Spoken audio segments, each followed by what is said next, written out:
ಮತ್ತು ಪ್ರಜಾಪ್ರಭುತ್ವದ ಮೇಲೆ ಆರ್ಎಸ್ಎಸ್ಗೆ ನಂಬಿಕೆ ಇಲ್ಲ. ಮುಖ್ಯಮಂತ್ರಿ ಸಿದ್ದರಾಮಯ್ಯ. ನಮಸ್ಕಾರ. ಹುಬ್ಬಳ್ಳಿ ಧಾರವಾಡ ನ್ಯೂಸ್ಗೆ ಸ್ವಾಗತ.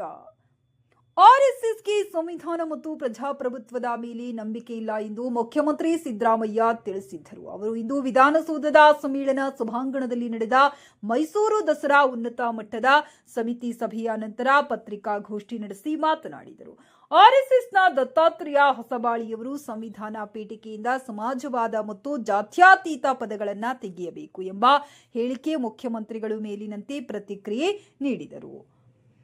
ಆರ್ಎಸ್ಎಸ್ ಅವರು ಮನಸ್ಫೂರ್ತಿಯಲ್ಲಿ ನಂಬಿಕೆ ಇಟ್ಟುಕೊಂಡಿದ್ದವರು. ಸಂವಿಧಾನ ಬದಲಾವಣೆಯಾಗಬೇಕು ಎಂಬ ಮನಸ್ಥಿತಿ ಇರುವವರು. ಅದನ್ನು ಬಿಟ್ಟು ಅವರಿಗೆ ಇನ್ನೇನು ಹೇಳಲು ಸಾಧ್ಯ?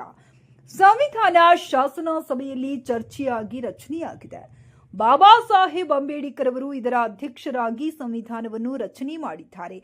ಜಾತ್ಯತೀತ ಮತ್ತು ಸಮಾಜವಾದ ಎಂಬ ಪದಗಳನ್ನ ನಂತರ ಸೇರಿಸಲಾಗಿದೆ ಎಂಬ ಪ್ರಶ್ನೆಗೆ ಉತ್ತರಿಸಿದ ಮುಖ್ಯಮಂತ್ರಿಗಳು, ಸಂಸತ್ತಿನಲ್ಲಿ ಇದು ಚರ್ಚೆಯಾಗಿ ಸಂವಿಧಾನ ತಿದ್ದುಪಡಿ ಮಾಡಲಾಗಿದೆ.